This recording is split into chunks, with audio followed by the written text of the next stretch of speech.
Research बताती है कि भड़काऊ भाषण देने वाली राजनीति एक सामान्य शिष्टाचार वाली सियासत के मुकाबले जीत की 3 गुना गारंटी होती है। तो क्या इसका फायदा असदुद्दीन ओवैसी भी पाएंगे? जो अयोध्या जाते हैं तो नाम अयोध्या ना लेकर फैजाबाद ही बोलते हैं। जो मुस्लिम नौजवानों के बीच भाषण देते हैं तो माहौल में एक सरगर्मी आ जाती है। सभा में ओवैसी के भाषण मोबाइल में कैद करते मुसलमान नौजवान दिखते हैं। 2013 के मुजफ्फरनगर दंगों के बाद ओवैसी की पार्टी ने अपना पहला चुनावी अभियान यूपी में अयोध्या से ही शुरू किया था। तब नाम फैजाबाद था। अब दोबारा जब यूपी का प्लान लेकर ओवैसी आते हैं तो फिर अयोध्या ही चुनते हैं। आखिर यूपी का प्लान क्या है ओवैसी का?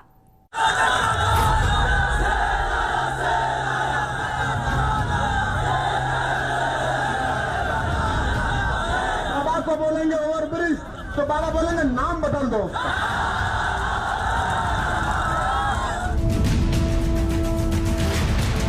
समाजवादी पार्टी के अखिलेश यादव ये कहते हैं कि ओवैसी की जबान से जो अल्फाज निकलते हैं वो बड़े कड़वे होते हैं। अखिलेश भी नहीं बोल सकते, ना कांग्रेस ना बसपा के लोग बोल सकते हैं। वो सिर्फ आपको बोलेंगे वोट डालो हमको। 2022 के विधानसभा चुनाव से पहले उत्तर प्रदेश में सबको चुनौती देते असदुद्दीन ओवैसी पहली बार यूपी के मैदान में नहीं उतर रहे। 2017 के चुनाव में यूपी की 38 सीट पर ओवैसी की पार्टी ने उम्मीदवार उतारे थे और तब AIMIM के 38 कैंडिडेट मिलकर यूपी के 14 करोड़ मतदाताओं के बीच कुल 2 लाख वोट जुटा पाए थे। और अब 4 साल बाद उत्तर प्रदेश में क्या किसी भी तरह की कोई हलचल ओवैसी पैदा कर पाएंगे? उत्तर प्रदेश से बीजेपी को हराया जाए। हमारा कोशिश होगी इंशाअल्लाह ताला कि उत्तर प्रदेश से हम MIM के विधायक बने। हमारी कोशिश होगी कि अतीक साहब और भाभी और जो भी उनके परिवार से लड़ना चाहेगा वो विधायक बनकर जाकर उत्तर प्रदेश में जोर से नाइंसाफी के खिलाफ आवाज उठाए। तो ये हमारी कोशिश होगी, ये हमारा ऑब्जेक्टिव है। इसमें बुरी बात क्या है? इसमें तकलीफ क्यों होने क्या बात है? नहीं सर, 100 सीटों पर आप चुनाव लड़ रहे हैं। अरे भाई, हमने कहा कि 100 सीट पर तैयारी हो रही है तो हमने कहा कि 100 से बढ़ेंगी भी हो सकता है। उत्तर प्रदेश में मुस्लिम वोटर अकेले अब तक किसी को सत्ता दिलाते नजर नहीं आए। पश्चिमी यूपी, पूर्वी यूपी और सेंट्रल यूपी में करीब 105 सीट जरूर ऐसी हैं जहां मुस्लिम वोटर उम्मीदवारों की किस्मत का फैसला कर सकते हैं। आगे सियासत ओवैसी वाली को आप यूपी के नजरिए से समझ सकें, इसलिए अब जानना जरूरी हो जाता है क्या मुस्लिम मतदाता किसी खास रणनीति के तहत अपनी वोटिंग स्टाइल रखते हैं? इस सवाल का जवाब जानने के लिए हम चुनावी नतीजों, चुनावी प्रक्रिया पर बारीक नजर रखने वाली संस्था CSDS के सह निदेशक संजय कुमार के पास पहुंचे। कुछ ट्रेंड हमें मुस्लिम मतदाताओं के बीच में भी देखने को मिलता है। अगर यूपी की बात करें तो पिछले कई चुनाव में 50 से 60% मुस्लिम वोटरों ने समाजवादी पार्टी के पक्ष में दिया। बिहार में RJD की अगर हम बात करें तो बड़ी संख्या में, और ये संख्या तकरीबन 70-75% रहा है, 70 से 75% मुस्लिम वोटरों ने RJD के लिए वोट किया है। तो एक गोलबंद होकर वोट करते हैं, लेकिन कुछ ऐसी जगहों पर जहां उन्हें लगता है उनकी पसंदीदा पार्टी का उम्मीदवार जीतने की स्थिति में नहीं है, तो तब वैसी स्थिति में वो किसी दूसरी पार्टी को भी वोट कर सकते हैं।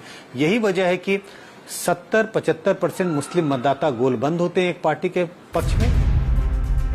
तो क्या इसी कारण 20% मुस्लिम मतों के एक बड़े हिस्से को सीधे अपनी तरफ साधने के लिए ओवैसी अपने उत्तर प्रदेश दौरे की शुरुआत उसी अयोध्या से करते हैं, जहां से देश में एक बड़े राजनीतिक बंटवारे की शुरुआत हुई, जिसका नाम फैजाबाद से अब बदलकर अयोध्या हुआ है।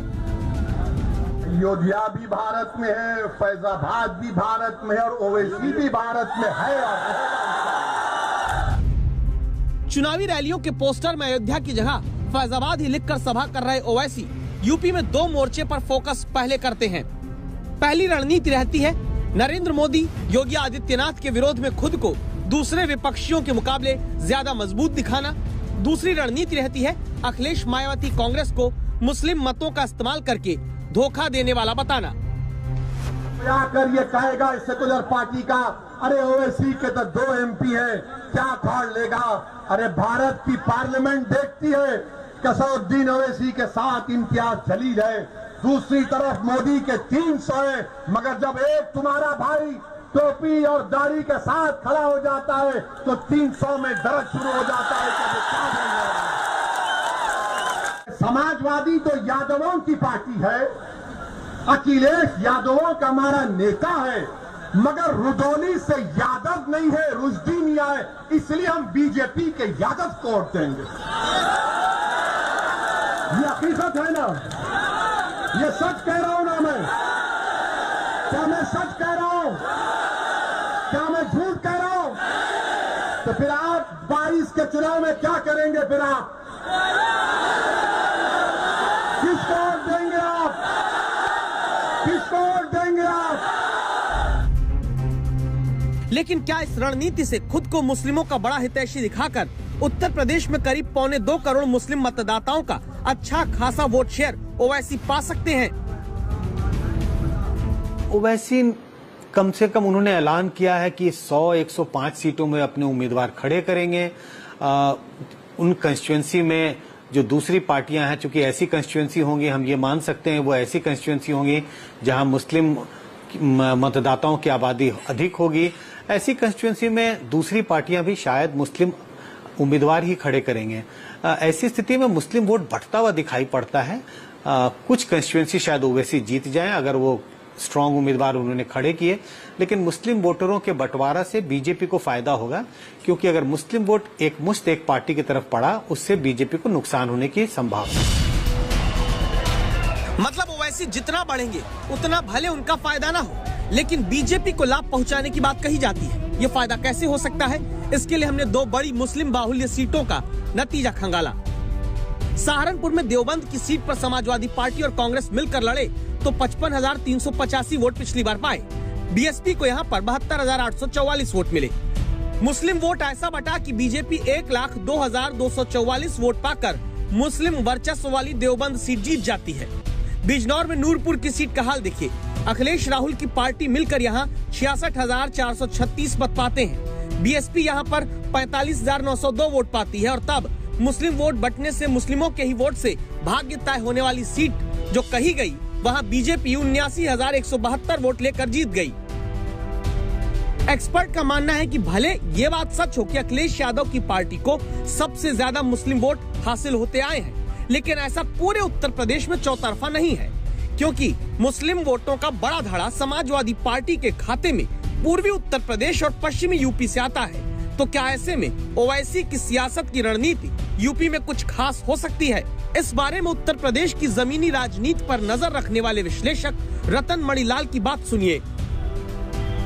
जिस तरह से अभी ओवैसी ने भी स्पष्ट किया है कि वे सेंट्रल यूपी में ज़्यादा फोकस कर रहे हैं, अयोध्या और उसके आसपास बरेली, बदायूं आदि जिलों में, तो मुझे लगता है ओवैसी कुछ नए क्षेत्र अपने लिए आइडेंटिफाई कर रहे हैं जहां पे मुस्लिम्स की पॉपुलेशन तो है, लेकिन उनके द्वारा टैक्टिकल वोटिंग के उदाहरण अभी तक नहीं आए हैं। ये ओवैसी की तरफ से एक नई स्ट्रैटेजी मुझे लगता है देखने को मिलेगी, और अगर ऐसा होता है तो ये कुछ वे जिले हो सकते हैं जहां पर अभी तक सपा और कांग्रेस का वर्चस्व था, और उसे तोड़ने में ओवैसी अगर सफल होते हैं तो ये बाकी पार्टियों के लिए जरूर चिंता का विषय है।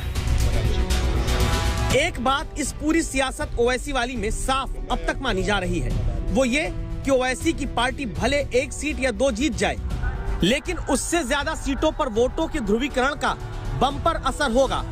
और तब भी क्या नतीजे 2017 जैसे ही होंगे, जब बिना एक भी मुस्लिम कैंडिडेट उतारे बीजेपी यूपी में 300 से ज्यादा सीट अपने हिस्से ले आती है और उन तमाम समीकरणों को ध्वस्त कर देती है कि यूपी में 100 से ज्यादा सीट पर जीत हार का फैसला मुस्लिम मतदाता करते हैं। बाराबंकी से समर्थ श्रीवास्तव के साथ अभिषेक मिश्रा, लखनऊ आज तक।